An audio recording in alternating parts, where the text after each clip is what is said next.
Sabado may pasok yan, linggo lang wala.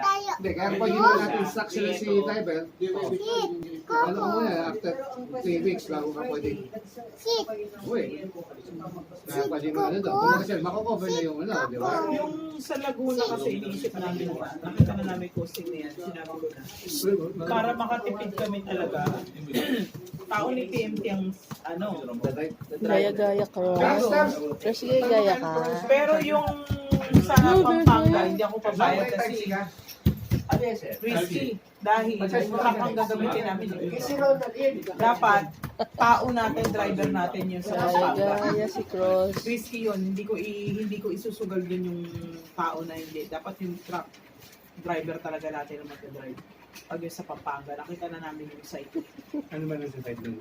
Hindi kasi seryo sa Pampanga, yung daanan niya, parang medyo kasya naman isa sa sakyan, kaya lang bangin-bangin yan eh. Tapos syempre, pataas. Kailangan yung driver talagang ano. Oo. Ang ano doon. Si Coco. Siya. Si Coco. Hindi ka makakalo sa doon.